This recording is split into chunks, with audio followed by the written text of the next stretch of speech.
ပြည်သားပေါင်းတွေဘေးရန်ကင်းကြပါစေစိတ်ဆင်းရဲကင်းကြပါစေကိုယ်ဆင်းရဲကင်းကြပါစေကိုယ်စိတ်နှဖျားချမ်းသာစွာဖြင့်မိမိတို့ခန္ဓာဝန်ကိုရွတ်ဆောင်နိုင်ကြပါစေမြမပြည်သူပြည်သားပေါင်းတွေဘေးရန်ကင်းကြပါစေစိတ်ဆင်းရဲကင်းကြပါစေကိုယ်ဆင်းရဲကင်းကြပါစေကိုယ်စိတ်နှဖျားချမ်းသာစွာဖြင့်မိမိတို့ခန္ဓာဝန်ကိုရွတ်ဆောင်နိုင်ကြပါစေမြမပြည်သူပြည်သားပေါင်းတွေဘေးရန်ကင်းကြပါစေစိတ်ဆင်းရဲကင်းကြပါစေကိုယ်ဆင်းရဲကင်းကြပါစေကိုယ်စိတ်နှဖျားချမ်းသာစွာဖြင့်မိမိတို့ခန္ဓာဝန်ကိုရွတ်ဆောင်နိုင်ကြပါစေ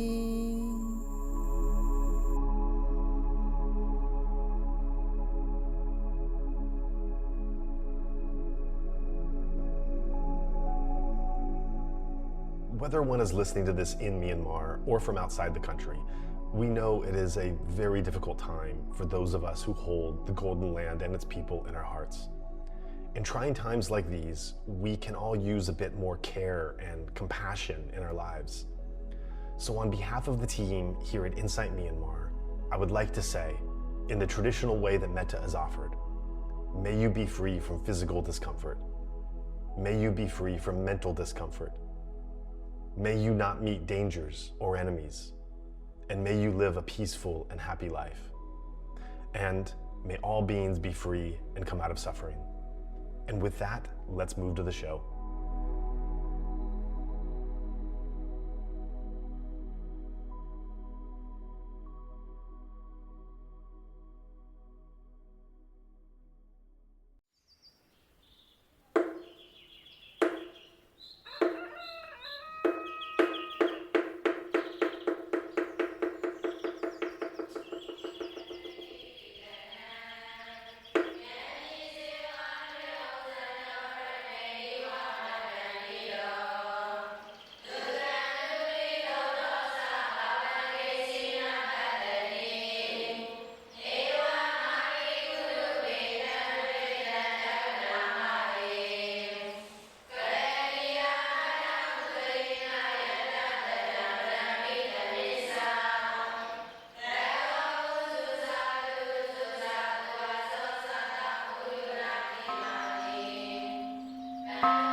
Sayalay, thank you for joining Insight Myanmar podcast. Thank you for having me here.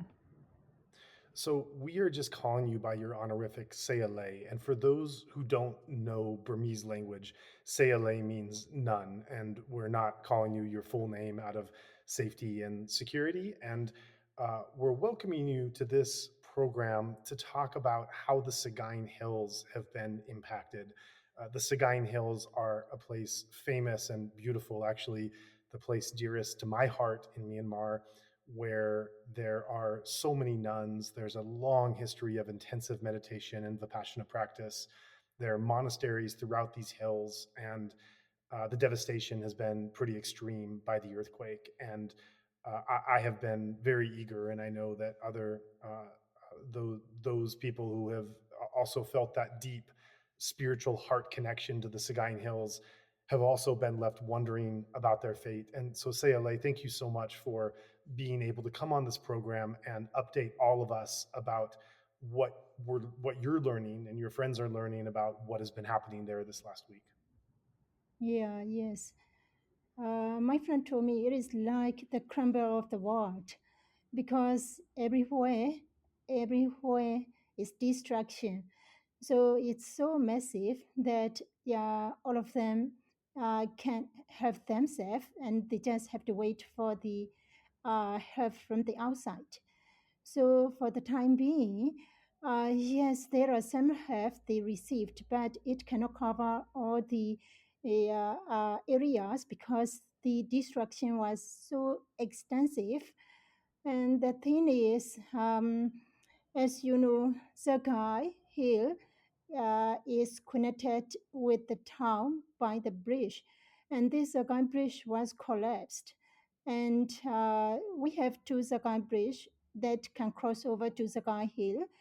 One is totally collapsed, but the other, was damaged as well with a crack on it. So, not all the vehicles are allowed to pass over through the bridge. Another thing is, the area was considered a red zone for the Junta, so they don't allow all the vehicles to pass through, and the security checkpoint soldiers and police there are doing the intensive checking. So most of the volunteers, when they had the news, only after 2 days of the earthquake, because after 2 days they get the Wi-Fi and mobile data back, because in between there was no connection at all. So not all the people are aware what was actually happening there. And when people got to know about the news, they eager to go there to help. But the problem was, it was as I told you earlier, the security was so strict that everybody cannot bring all the items they might need to use to help to remove the victims under the rubble. So only the food items they are allowed to go there, to pass to distribute there. So that's the problem with Sagaing Hill, the victims. Then, for the time being, um, yes, the international rescue teams are coming in to help the people there, but they still cannot go to the Sagaing Hill yet. There is no international security team reached there. And the situation, as you know, the Sagaing Hill is mostly the monks and nuns practicing the Buddhist practice. So they don't have much, how should I say, actually, they need more help from the devotees. And there's isolated area, some of the places, the volunteers cannot reach there yet because it was quite isolated, and some of the rubble still cannot be removed yet. Most of the rubble cannot be removed, and some of the young nuns and the monks are still underneath and still cannot be evacuated, and most of them have already passed away. And the foul smell already started to spread. And so, for the time being, this is the condition they are facing. Because of this extensive, massive restriction, they have the safety issue, they have survival issue like clean water access, medical aids, etc. Thank you for sharing that description, Sayalay. I'm so sorry to hear about the devastation and the lack of aid and support that has gotten through. And I think you're correct in saying that a lot of these sites in the Sagaing Hills are very remote. That is why the Sagaing Hills have been appealing for not just decades, but so many centuries. That it was a place for renunciation, for contemplation, for meditation, for intensive practice, and so when you have these extremely remote sites, in some cases, in other cases, at the base of the hill, they're more accessible. But it certainly makes it hard for anyone to get through, even in normal times. Even walking through the Sagaing Hills, there's a lot of mystery there. There are a lot of places that were kind of hidden away or took walks or hard treks to be able to get to. Um, and so I wonder, I want to go through the various stages of relief attempts and blockages and more of a current update. But before we do, I want to stay on the event of the earthquake itself. Have you? I understand you're not currently in the Sagaing Hills, but you've been very active in relief efforts and trying to understand what's happening and support. This Satadita nunnery is a well-known nunnery. So only this nunnery itself, there are 9 casualties. So the thing works, we have no experience of such massive, earthquake before. Yeah, so we are not prepared how to face this situation. So when the earthquake happened, we a lack of the knowledge how to face this situation. That's one reason. It has caused more casualties. And then when the building suddenly collapsing, most of them were trapped. Firstly, they are not aware that they should take the precaution how to make themselves safe, all these things. And so it happened just very sudden, so nobody were prepared. Like some of the places, suddenly the buildings were collapsed. So one of the monks, my friend, mentioned that when this thing happened, they can't do anything and they just have to run away. And everything they can survive is um, ruined by the earthquake. Like some of the people, yes, they are safe, but their utensils, like example for cooking items, everything were destroyed. So they need help to get from someone who are safe and who can mobilize at the areas. So that's the reason we have been helping people, sending donation to them, and those who are saved from the earthquake, they will go to the other towns and nearby places, get the items that can be distributed among others. So one of my friends, a monk from this Sagaing Hill, yes, his monastery also affected by the earthquake. So like his water tank made of concrete was destroyed, and other buildings got a crack and they are not safe to stay inside. Yet all of them were saved and no casualties. So he go to town and get all the groceries and distributing among the victims, especially to those who are old and unable to move around, the monks and nuns. So he is helping in this way. And some of my friends who are from Sagaing town, they will go down to the Sagaing Hill, and then they will get the list of the casualties and the list of the affected nunneries, and getting the list fast, and they are getting help from these enthusiastic donors, helping to distribute whatever items donated to them directly, so that now the situation is getting better. But there are a lot of things we need from international humanitarian aid, so that they can better the condition better. And for the time being, they still have the problem with the clean water access. And most of the water sources, like previously they have this Sidagul water supply to the Sagaing Hill, also destroyed. So some of the places getting the water track to get the water supply, and medical aids as well. And but the problem was to get all these clean water, medical aids. Yes, they are getting it now. But the problem was the rubber piles are still there, and they are still cannot clean up yet, and some of the dead body are still trapped underneath.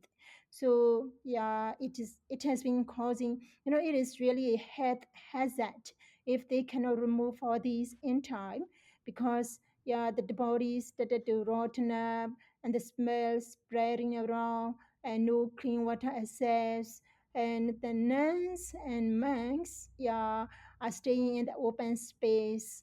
And yeah, so this is the condition, because the government itself, yeah, they are so busy and they cannot concentrate on this, yeah, on this issue to help the victims.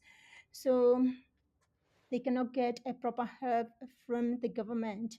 Another thing is the government is so strict. The junta is so strict, allowing the rescue team. They won't allow anybody to go everywhere.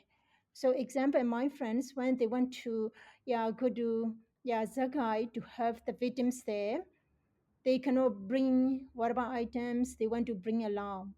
And some of the donors, they reached to the victims and distributed the items, yeah, the donated items.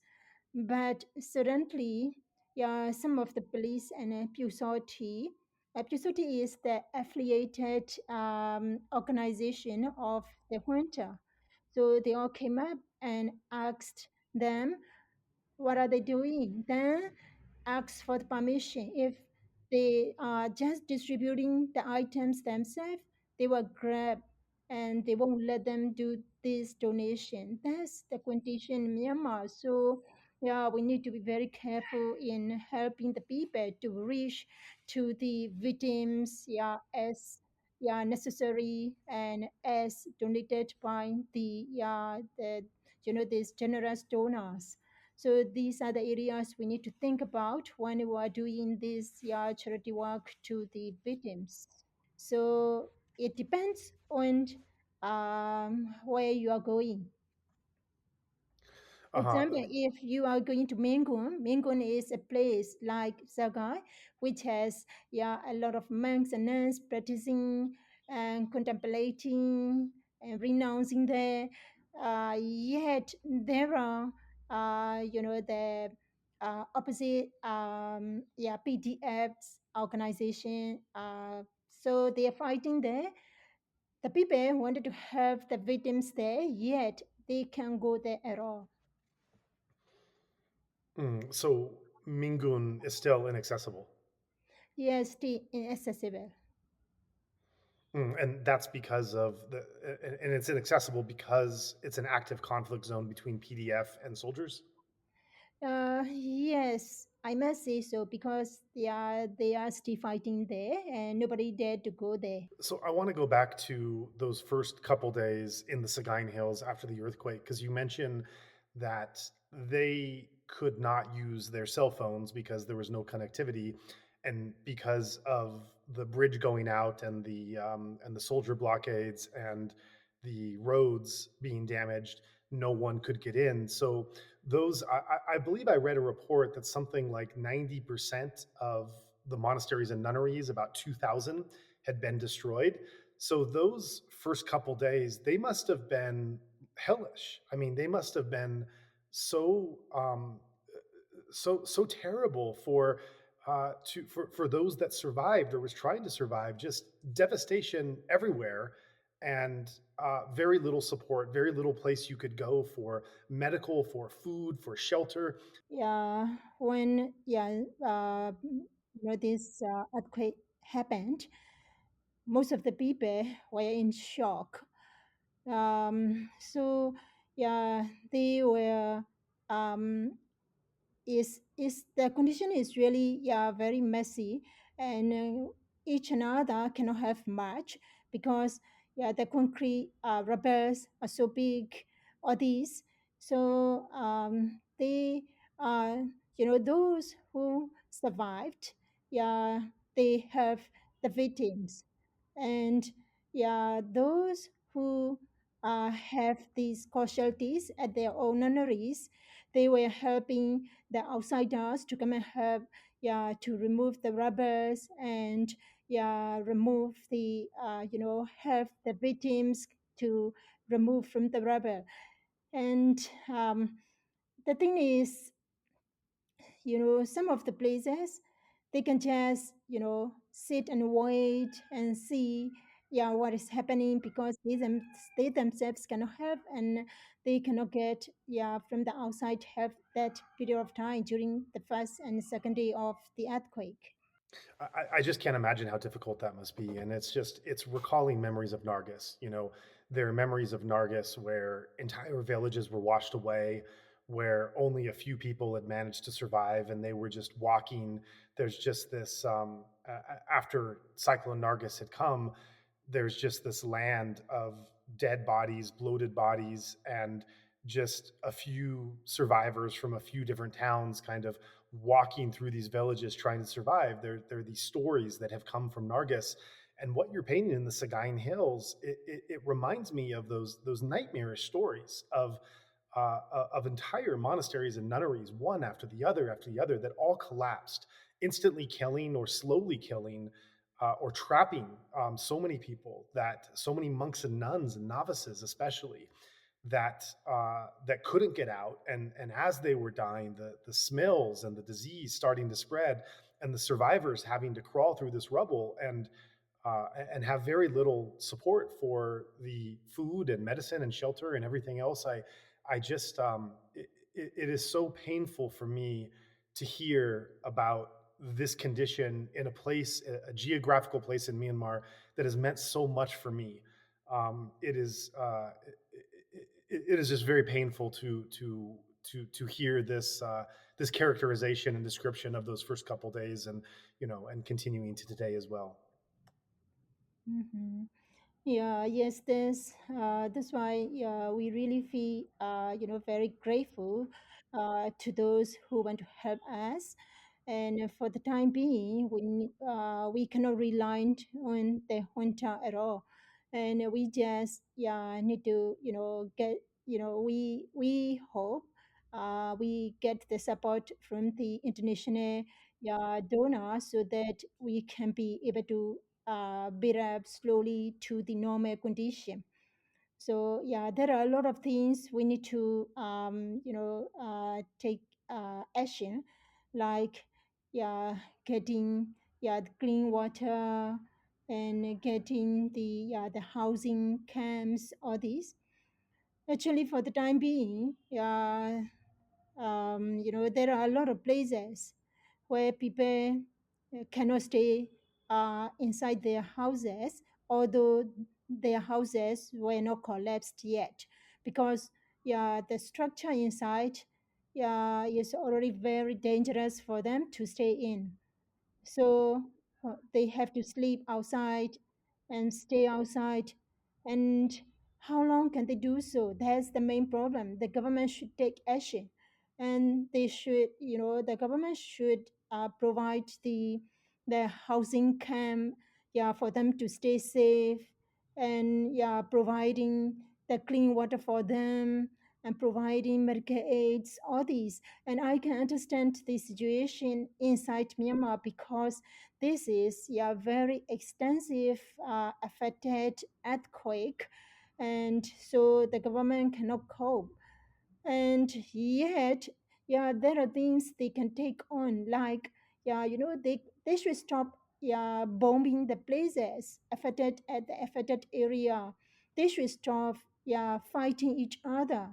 And this is the time they should, concentrate on helping the victims, not on war, and not on holding the power. So yeah, that's the reason. Yeah, we cannot rely on this winter at all. And yeah, I'm really very grateful that you are helping to the victims in Myanmar. So yeah, so I really appreciate for that. So going back to the role of the junta, the government, as you call them, many people don't use that word for the military regime because they don't fit many definitions of what a government is or should be. But looking at this military regime, to what degree have they been present in Sagaing Hills? Have there been soldiers leading to the road or in the hills? Have they been helping in any way? Have they been blocking aid from happening? What can you say about the presence of the soldiers around the Sagaing Hills? The soldiers, yes, they involved in helping the victims, but I must say they are more for show, and because they are not trained like the rescue teams how to help the victims. So what they were doing is really there is no efficacy and efficiency, and so that's the reason when they started to help the people, yeah, cannot take their action as well because they were too slow and just doing it for show, that kind of thing.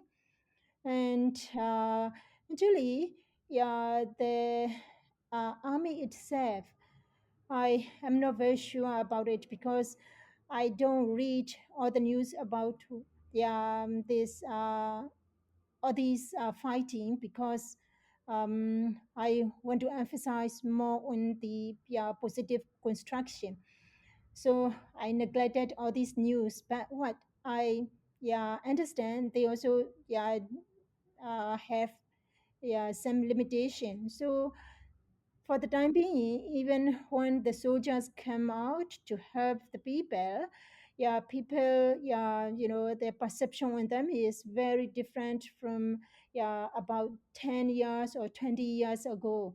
And now their image is very bad. So, yeah, even when they are helping, there is no efficacy. So, yeah, yes, they do involve.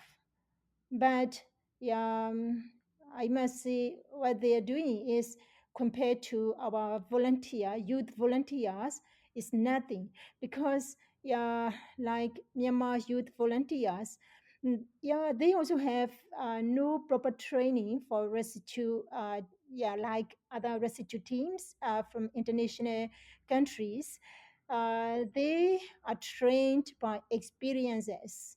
Like example, Myanmar has so many disasters before, like Nagis. When Nagis happened, the international organization wanted to help, wanted to come in, but the junta stopped them. They won't allow them to come in. So what the people in Myanmar are doing, they need to help themselves. So they trained by experiences. Since then, they know how to help the victims. All these, we have, this flood, all these. But the problem now, all these youth involved in this disaster management, most of them were not around. Some of them have already in the prison, and some of them are fighting at the border. Some of them were seized by the junta to work for the army. And the youths, they dare not to come out. As soon as the earthquake happened, I called my friend from Myanmar because I called my friend from Mongyua, my native hometown, because they were very active during our university days. So I told them, why not we help them and get the machine, like heavy machines that can bring up, that can lift up the bricks, the rubbers, and go there, lift up the rubbers, and we trying to remove the people trapped underneath. And then my friend replied to me, if I do so straight away, the winter will come and grab me and put me in prison because uh, it's not allowed to do. So we have so many things. Although we are very very active in helping all these. yeah, we have a lot of restrictions. And yeah, my friend told me, another friend told me, yeah, or even all the items they cannot bring in. And the yeah security checkpoint personnel will check, and if they see even a small knife or that kind of yeah things, yeah, the kind of items which yeah they can use for fighting, yeah, then they won't allow. So they'll help yeah needed, not reaching to the victims as required. That's the reason more casualties happening. Like I think you know about it, like the Great War incidents. Actually, when yeah, the earthquake, caused the destruction in Mandalay, most of the affected areas, some of them don't allow the people to to do the um, that kind of digging the art or these, because uh, they have some items, precious items, which they wanted to be hidden. But like for Sagaing Hill, there is no items for them to hit, but yet is yeah to even to reach to Sagaing town, to go to Sagaing Hill, yeah, they have the problems crossing over the bridge. And but yeah, now the condition is much better compared to the yeah earlier days. Yeah, as soon as after the earthquake episode, then now is much better. So people can go there, and people still can help them. And but yeah, what I had the news, like the nunneries, the rubbers underneath, there are yeah still yeah some yeah nuns and monks, and they wanted to remove the rubbers, but they need to hire the machine, heavy machine, to remove these, but they need to pay them.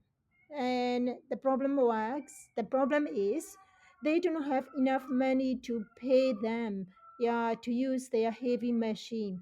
So not all of the nunneries will be able to hire the workers and the heavy machine, yeah, to remove the drivers and set it down. So for the time being, I think yeah, that's what we are doing at other places, not at Sagaing Hill. We distribute the yeah certain amount of money to the victims. Some of the victims, they have the casualties. If they have casualties, yeah, we give more. If they have no casualties, we give a little bit lesser than yeah the former one. So we give the money. The reason is when yeah, they want to do something which can be done only by the money, they can use it. Like example, getting the machine to remove the rubber, they need to hire the heavy machine. Yes, there are some volunteers, doing free work. Yeah, even the not only the heavy machine, they even provide the volunteers to help them, but it's very small amount compared to the yeah extensive area. That's the problem. So yeah, now I'm collecting the money, yeah, to distribute to the victims, yeah, with the casualties or no casualties, to the victims who want to remove the rubbers to get the heavy machine, so that they can do whatever needed for them. When they can remove it, there will be no dead body underneath, so there will be no environmental pollution, and yeah, so it will prevent the health hazard. That can happen if it is neglected. Uh-huh. So it sounds like you're coming back and emphasizing again and again that one of the most critical things that's needed in the Sagaing Hills are these machines that can break concrete into and rubble into smaller pieces so that they can remove them and remove the corpses, and at this point, if there happens to be anyone else, it's getting less and less likely, but at least to be able to remove the corpses and diseases. So this machine that can break up the rubble, which is starting to be seen in Mandalay and some other places, that this is what's most needed in the Sagaing Hills now for the collapsed monasteries and nunneries. Is that correct? Yes, you're right. So may I know how much first of all, can these machines be acquired in the region fairly easily? And if so, how much do they cost? Um, okay, some of the people are charging by hour. Like 1 hour, they will charge 200,000 jets, Myanmar jets. In dollar will be is about uh, nearly $50. So $50 an hour to hire a man with a machine to break up the rubble and start clearing disease in the Sagaing Hills. Is that correct? Yes, you're right. So I want to I want to be clear with this because I want to put out a message urgently to our supporters, and we're going to rush this podcast out so that those can listen. That this is where your donation can go. That $50 can buy an hour of clearing the rubble and removing those bodies that are trapped there, and being able uh, to restore health and safety sooner to those people living there. And we certainly hope that donors can step up and support. Better Burma, our organization, has already pledged to support you with whatever existing funds that we have, and we're talking with you and those that you're talking with to urgently be able to send funds to help. But there's so much that's needed, and so we just really want to emphasize that Sagaing Hills, this is a place that has not received so much attention, and it has not been so accessed, and there are many monks and nuns and novices again that are suffering in those conditions, and put out this plea to be able to help them more and more beyond whatever we're able to do already. Mm-hmm. Yes, please. So yeah, this is the first theme. We need help from the from you all, like removing the rubbers, getting the clean water, medical aids, and the temporary housing camps. For the monks and nuns to stay safe. So these are the items we really need urgent help. That's a lot. Yeah, we just mentioned the one piece that you referred to earlier of the rubble clearing, but yes, food, medicine, clean drinking water. This is harder to find in the Sagaing Hills than most places. There's a Burmese expression, and I don't remember the Burmese, but I remember the English translation that one monk many years ago, maybe a couple centuries ago, said that in order to come to the Sagaing Hills, you needed two things, and that was clean drinking water and shila or tila or morality. In other words, for the monks and nuns who came to the Sagaing Hills, they needed to have good morality, solid moral, ethical base to be able to live in that kind of wild environment, and they also needed water. These were the only two things you needed to survive, because even as you were living deep in the forest, having clean sources of drinking water was always hard to come by. And this is what made, years ago, Sitagu Sayadaw's designing the clean water systems all throughout the hills. This was really revolutionary because before that, monks were just able to try to collect the rainwater in whatever kind of tanks they had, and then hope that that would last them until the next rainy season. And so clean drinking water, this is in any disaster. I'm emphasizing this because in any disaster, clean drinking water is important. But clean drinking water in the Sagaing Hills takes on a different connotation based on the history than you find in other places. Because these are the urgent things they need. After that, they have to slowly build up again. Like example, the schools that has been destroyed and the hospitals, destroyed by earthquake. All these, we have to slowly, build up again. So for the time being, for the victims, they need these urgent things what I have mentioned earlier.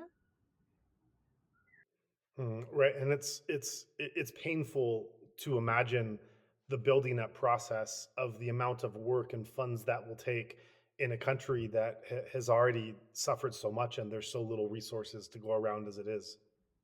Hmm. Yeah, yes.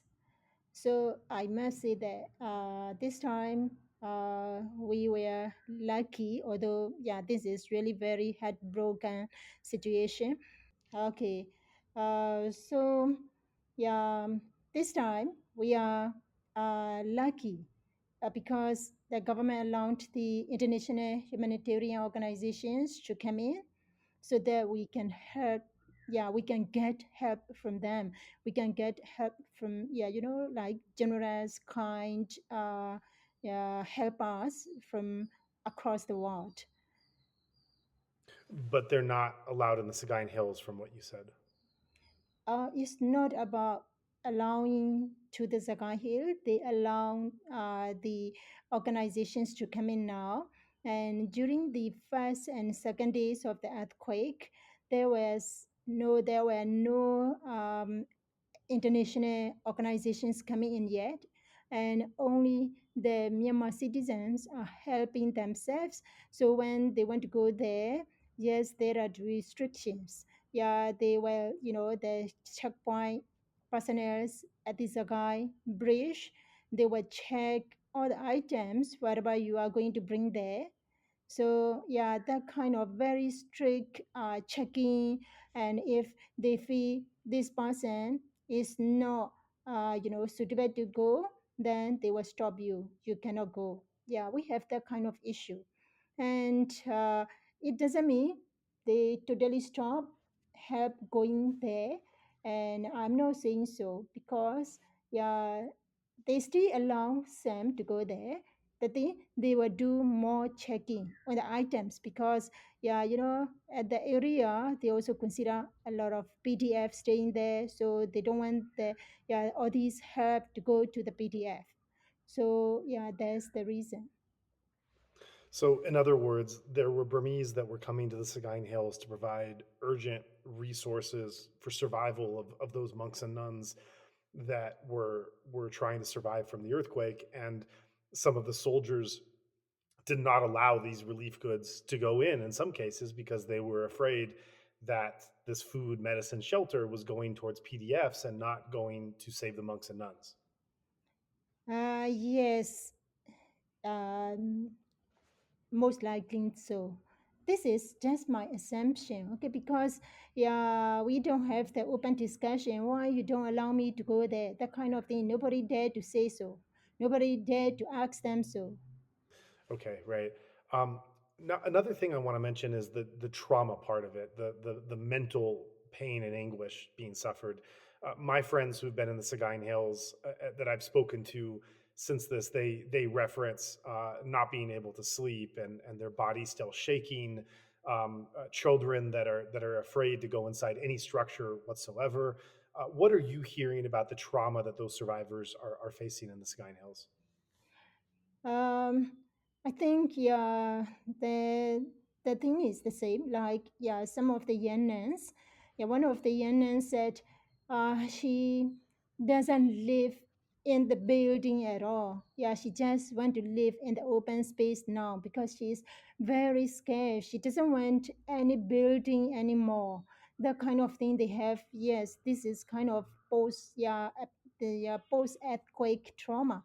And yeah, most of the, yeah, Yemenis, they really get affected by this earthquake because some of them, yeah, passed away uh, under the rubble, and nobody can, yeah, dig them out yet.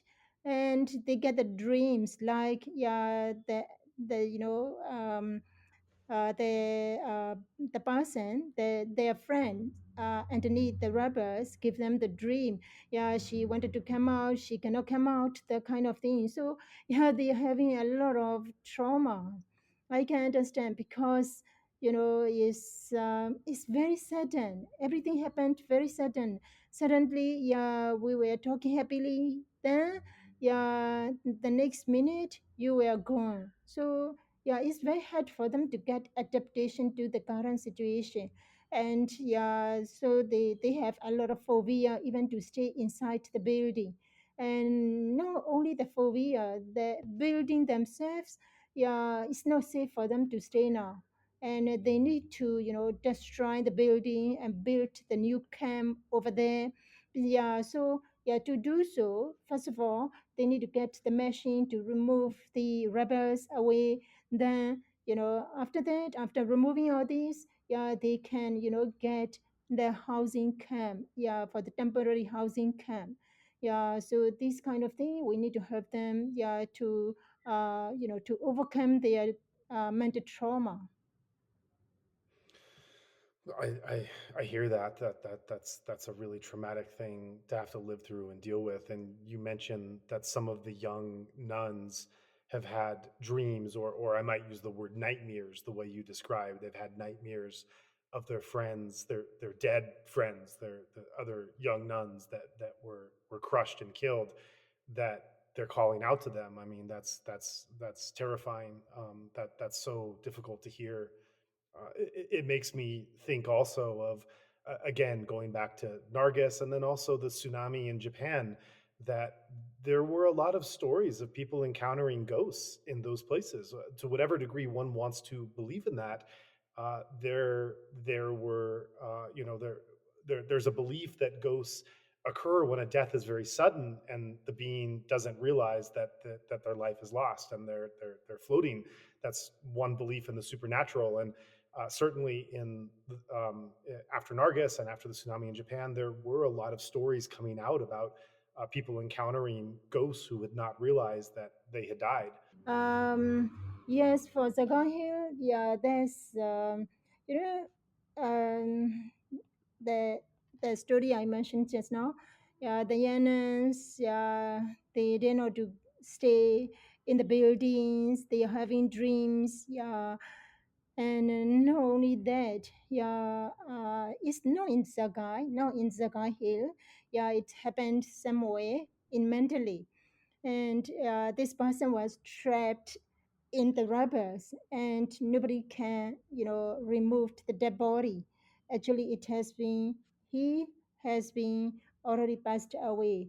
And he, is like a spirit possessed to his mother, and telling his mother, yeah, nobody come and dig him out.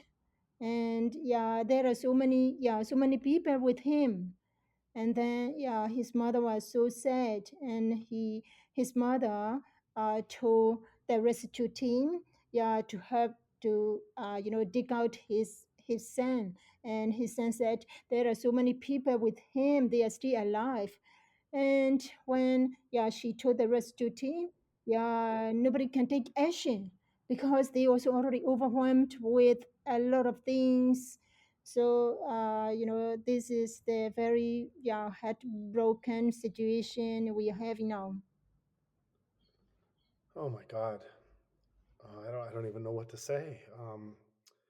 I mean, you're saying that the spirit of a dead son traveled to the mother and told Mm, the mother that he had died, but that mm, there were people living trapped in the rubble that could still be saved, and where the location was. The mother told the rescuers, and they couldn't go there because there weren't enough resources. I mean, mm-hmm, mm-hmm. I'm just overwhelmed by hearing this story. Yeah, so yeah, that's why we, for the time being, we really, rely on you all, yeah, to get help from the generous and kind, people from overseas, so that we will be able to, move on. Actually, there are so many stories. And for the time being, another thing I want to emphasize is about the safety of the people, because yeah, some of the people, their houses were destroyed, so they have no place to stay. So they were, yeah, they would take whatever possessions they have and live on the street. And when they are living on the street, it's not safe because since the curb, the there's law and regulations and the security of the country. is deteriorating day by day. The condition is going to worse and worse. So for those people living on the street with their perceptions are not safe.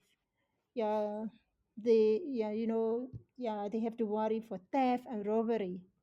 And people there, due to the political crisis for a very long period, yeah, they are deep in the poverty. So when this thing happened, some of the people, they are taking the advantage. So this is my concern for the people living on the street. And they will not be able to live on the street for very long. This is the government's responsibility. They must take action to make a safe, housing camp for them. But no action was taken yet. I've seen the videos in Mandalay, and they're just heartbreaking. I mean, I've seen videos of kind of the this in the traffic, the concrete that's between the two traffic lanes, people sleeping there of by the moat. I've just seen videos of mass homelessness all over Mandalay, and people just sleeping on concrete with tarps over them and just the few belongings they've carried out. Mm, yes, you're right. So we've discussed Sagaing Hills, Mingun, Mandalay. Uh, what other areas have also been dramatically affected that you're involved with? I am involved with people helping at the region of Naypyidaw. And Naypyidaw was badly affected as well. I think that's the reason this time government allowed the international humanitarian aid to come inside the country, because previously whatever disaster occurred in Myanmar, they won't allow the international humanitarian aids to come in easily, but not this time, because this time even the government offices and the housings, even the hospital and the control center of the airport, all were destroyed. And when the earthquake destroy the military offices and all these related places, then they have no choice. They have to ask for the international humanitarian aids. If this thing happened only to the common citizens, I'm not sure they were even allowed the humanitarian aids to come in. So I must say this is one lucky point, although this is really a bad thing happened to us. And so yeah, I hope these people affected at Nepido now, I'm involved in helping them, distributing the money to them, and getting the clean water, providing them all these. And the same thing, the affected area there, some of the people, they can't do anything, just sit and watch the victims. That's all, because some of the remote places, they don't get help, and they themselves cannot help themselves. So that's the thing. That's the reason we are helping. We are trying to help to the remote places where people might not get help from other people. So, like example, in Pyoboy, which is near Naypyidaw, it Mhm, was badly affected by the earthquake, mhm. and then even the hospital itself has no water, so it's very Uh, dangerous, and this will become the source of the infection to spread around. So we are trying to help them getting the distributing the clean water to the hospital and the people of the affected area there. have you ever done anything like this before? And what has been your own personal experience of where you're sitting and trying to help from this distance? I Before I became a nun, I involved in all these humanitarian aid, Uh huh. like I was a member of ICRC in Singapore. And when I was working as a nursing lecturer at ITE College East in Singapore, yeah, we will be doing the fundraising for the victims of Aceh, this Nagi cyclone, or these. So I myself have some experience in helping the victims. So that's the reason when this thing happened. Although I'm a nun, I was suddenly alerted. Oh, okay, this is the thing I need to do. Then straight away I will ask my friends to do the fundraising. Then after that, I will straight away send the money to Zagai, to go to the actually the first donation I made was sending 450,000 jets to Sagaing Hill. I contacted one from Sagaing Hill and distributed this amount of money, to go to the victims and to help them out. So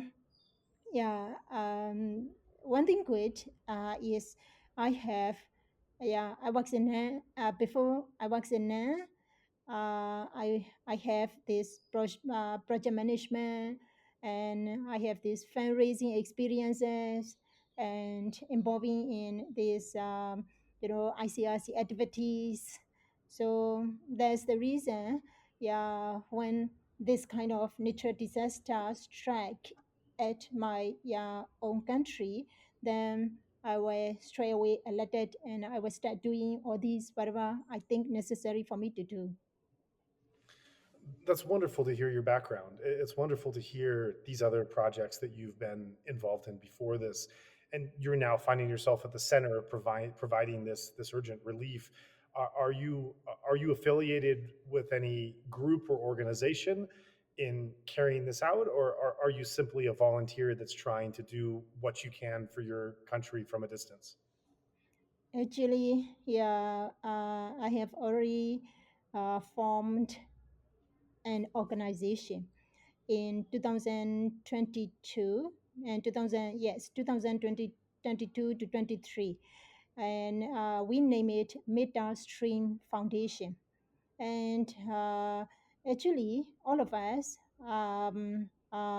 the we wanted to help the people. That's the main reason, that's the main objectives, because the period of time, the Junta started to burn the villages down, and the villages affected by arson of this Junta, near my hometown. So I have the responsibility, to take action to help the victims. So that's the reason, we formed a group, Metta Stream Foundation. And because I'm a nun, so I don't involve much. Then after that, I concentrate on my study and practice. Yet, this time when this earthquake happened, I have to, active again, because these are the things we need to do, and I have experiences before. We cannot rely on the hunter, so we must help our people. So that's the reason. So now this my this kind of small charity organization, Metta Stream Foundation. We have monks and nuns and lay people around the world, and some are from Japan, some are from Singapore, and mostly from Myanmar. So whenever this kind of nature disasters happened, we will alert each other. Okay, we will contribute this amount, and we will send to the affected area, and this person will be the contact person. And the thing is, I won't keep any money with me. I don't keep the bank account, because otherwise people will start to question me. uh, is all the money reach to the victim or not? So what I'm doing, I will give them the contact number and the bank account of the victim, so they can straight away send the money to them. And what I'm doing is yeah, I will collect the data, I will collect the representatives, and I will connect them, yeah, with the organization or the donors, whoever wanted to donate. So that's the main thing what I'm doing right now. And you started this organization. Yes. That's tremendous.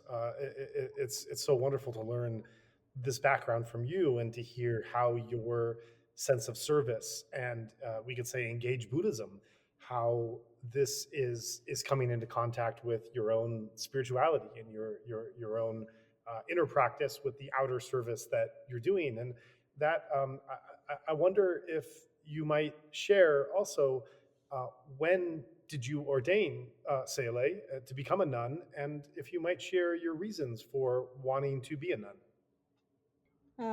Yes, actually, I went to Singapore in 2000 to do my nursing diploma there. And then I worked in Singapore for 17 years as a nurse. And I have been in so many multidisciplinary areas, including ICU, high dependency, and dialysis centers. And I worked there as a nursing lecturer at IT College East and as a nurse educator at Mount Alvania Hospital, Parkway Pantai Group. Then when I was working there, I always have the intention to go back to Myanmar and help the people. So I always think of going back, and yeah, I do, yeah, went back. And but yeah, I realize there are limitations I can do because most of the people there, yeah, they are deep underneath the poverty, and I cannot provide the money to all the people. And then yeah, I realize the spiritual help is the most effective help I can provide to them. Then that's the reason in 2017, when I was 44 years old, I resigned, yeah, from my work. Actually, it's my early retirement, and I went back to Myanmar. Then, first of all, I practiced for my own achievement. Then, after my meditation practice, I decided to share and yeah to share the benefits of meditation, and I want to ask my people to practice meditation so that they will be able to overcome their obstacles, difficulties, and they will be able to find a way to live. That's the reason when I come out of my meditation center, the first thing I did, I went to the village and conducted 10 days meditation retreat. This village has no meditation teacher reached there before, no meditation retreat there before. So when I did my meditation retreat, most of the villagers, they quarried. Yeah, and most of them, then I share my experiences with them, like how my life has been improved by practicing meditation. And there are so many life experiences, but I'm afraid of the time wasting on podcasts, so I will cut it short. The thing is, when I shared my experiences with them, yeah, then they become enthusiastic and practice meditation. So yeah, one thing good, I'm doing it yearly to conduct meditation retreats at the villages. Yeah, then this period of time they can do it because of the military coup and the other disasters. Even my the villages around there is really politically unstable, and yet they get the gist how to practice meditation. So I am happy that they are, although I cannot conduct the annual retreat for the time being, yeah, they are applying it in their daily lives. So this is my main point. When they are doing that, yeah, they can overcome the obstacles. And one thing strange, the village where I conducted this retreat, and they, although the nearby villages, affected by the junta, like they got arsons, they got people grabbed by the army, for exporter and all these. But it's very strange. The village where I conducted the meditation retreat, yeah, they were safe. They are still safe. So yeah, there's motivation for me to share my knowledge with other people more and more. So what I'm doing right now, I have a Singapore group, Suchi Foundation. When I was there last year, I went there and I shared meditation practice with them. So, I feel that although, uh, uh, you know, all of them are not Buddhist, and it's not necessary to become Buddhist to practice meditation. So the main point is, you don't need to name yourself Buddhist, but you must practice the correct way how to live your life morally and spiritually. So all these are my background to involve in this kind of humanitarian work, because the correct way of living life is to accumulate our compassion, wisdom, and our precepts. So when all this happened, I take a chance. Okay, this is for my, when we practice mettā bhavana, it's not only for us to recite and not only for us to do the mantra and, vave, mettā practice.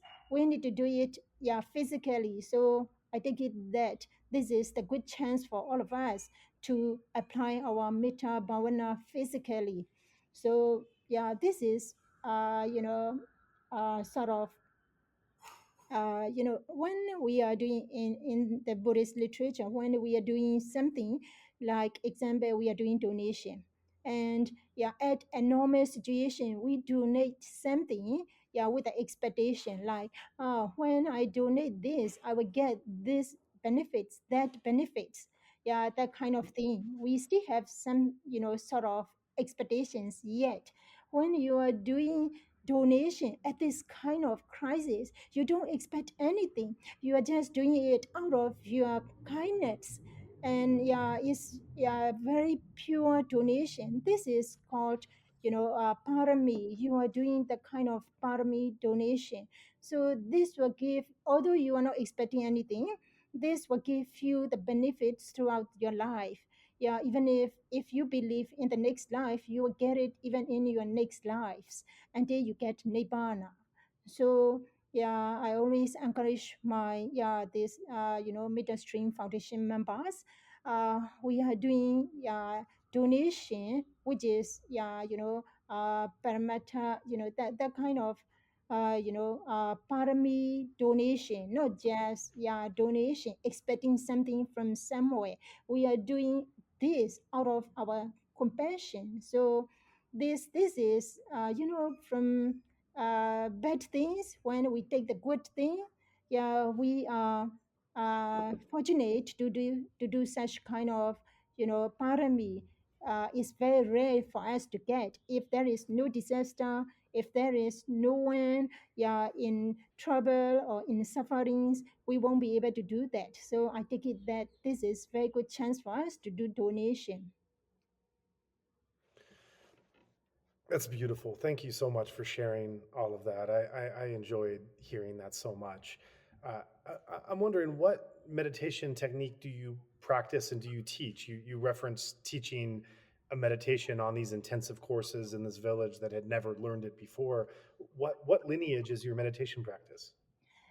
I practice Mahasi meditation method since I was 7 years old.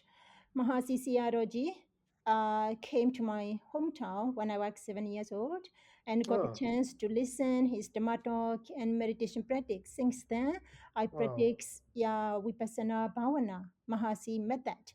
And I joined 10 days meditation retreat when I was 9 years old, and I did 3 months retreat when I was 13. So it has been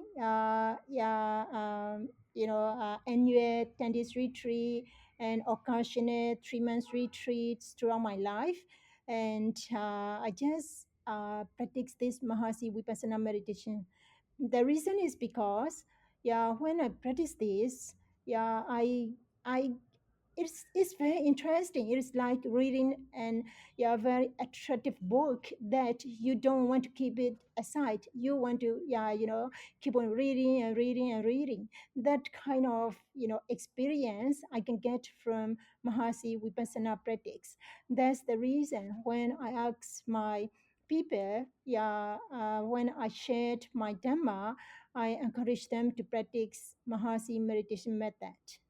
Also, you mentioned that this practice that you have taught villagers, that even though you're not able to teach them during this time of conflict, which has stretched now for years, that they're able to bring the Dhamma into their daily life. And I can't help but think about the trauma that we mentioned that many monks and nuns are going through in the Sagaing Hills now from that devastation. And so I wonder if you might share, thinking about the practices of mindfulness, of Dhamma, of the Buddhist teachings, in what ways can these be of help towards those that are suffering from great mental anguish and pain and trauma from the combination of the sudden earthquake as well as the last 4 years of the conflict since the military coup? Yeah, yes. The one of the videos my friend sent to me, yeah, I happened to send to one of the groups.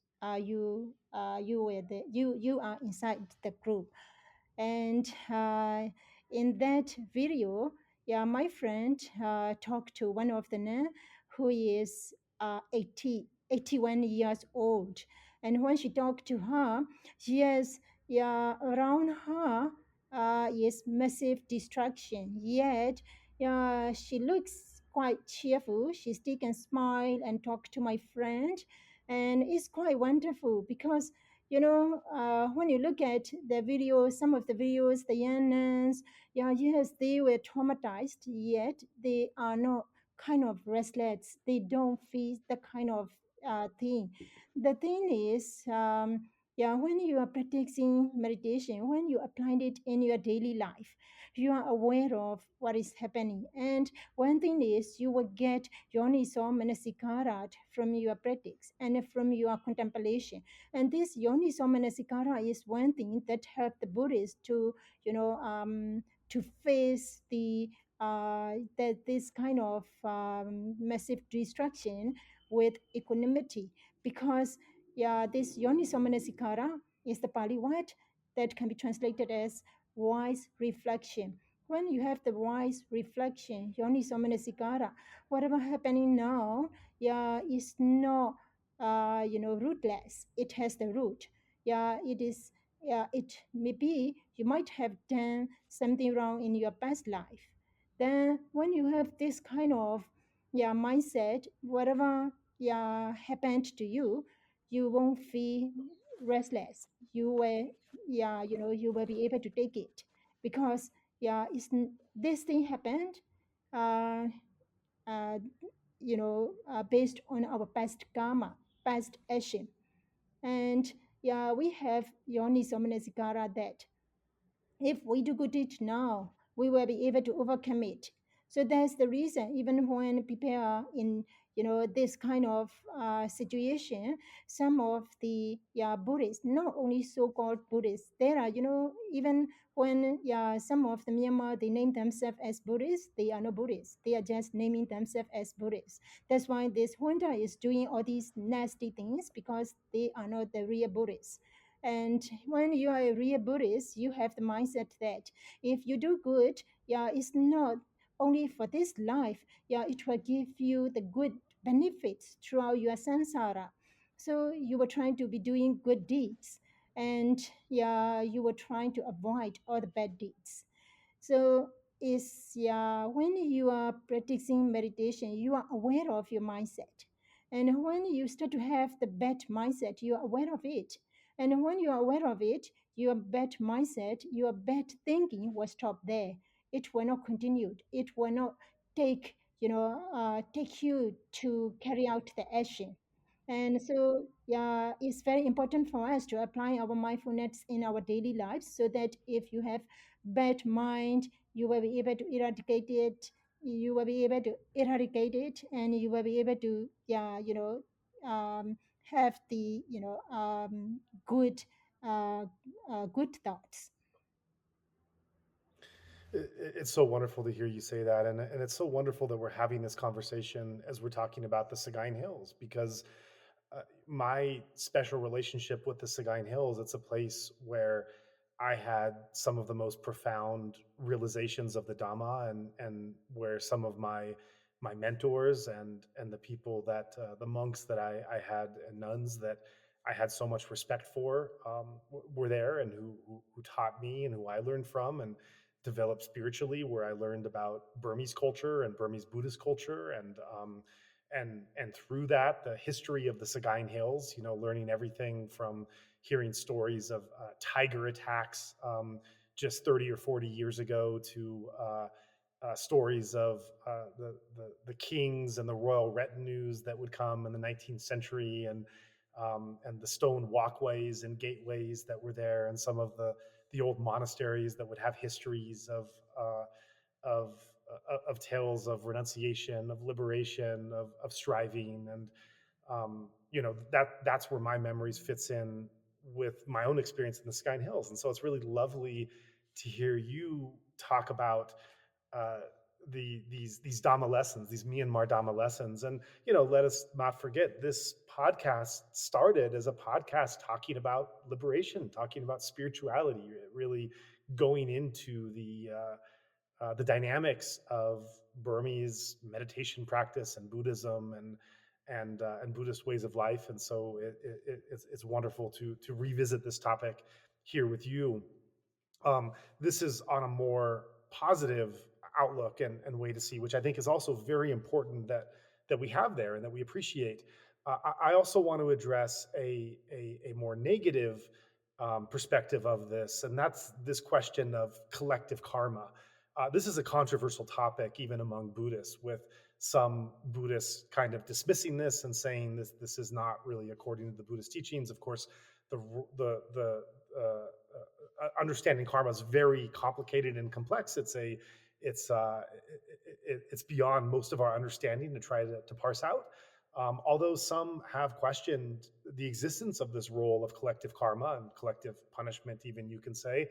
And Myanmar is going through, and has gone through and continues to go through, just a brutal time, from the military coup and the brutality and the violence and the atrocities that occurred, to the earthquake happening in the middle of this, just less than 24 hours before the earthquake occurred in the United States. U.S. aid funding was cut, so a staff was cut to 15 people, the entire agency. So even the bad luck of U.S. aid being able to help, if the earthquake had happened just, I don't know, weeks or months earlier, it really it has been hard for many of my Burmese Buddhist friends to talk about the uh, the hellish experience that Myanmar and the Myanmar people have been going through these past months and years. That some have brought up this question of collective karma and wondered about collective karma. Are we being punished? How do we explain this?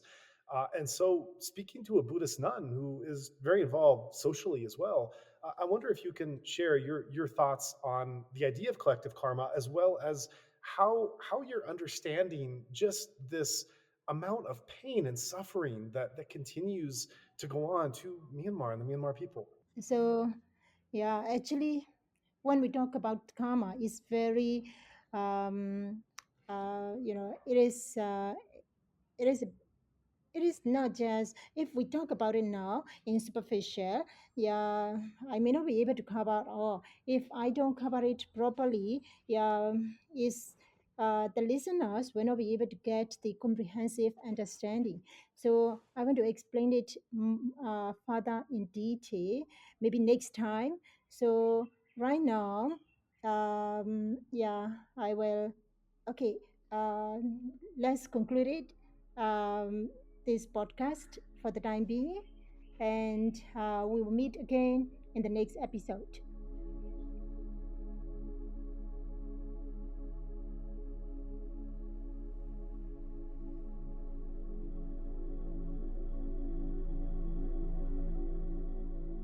we've come to the end of this discussion, and we thank you for spending the last couple of hours with us.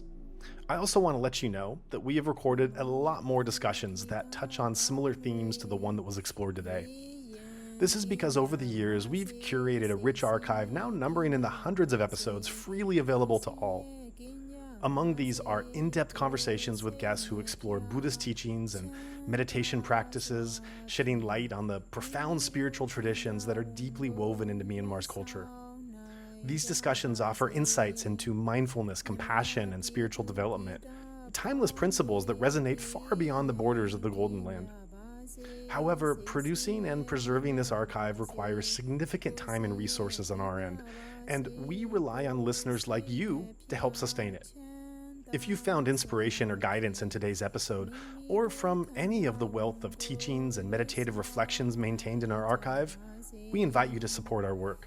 Your generosity helps us to continue to produce and share these conversations while ensuring that this invaluable resource remains freely available to all who seek it. Visit insightmyanmar.org/donation to make a contribution.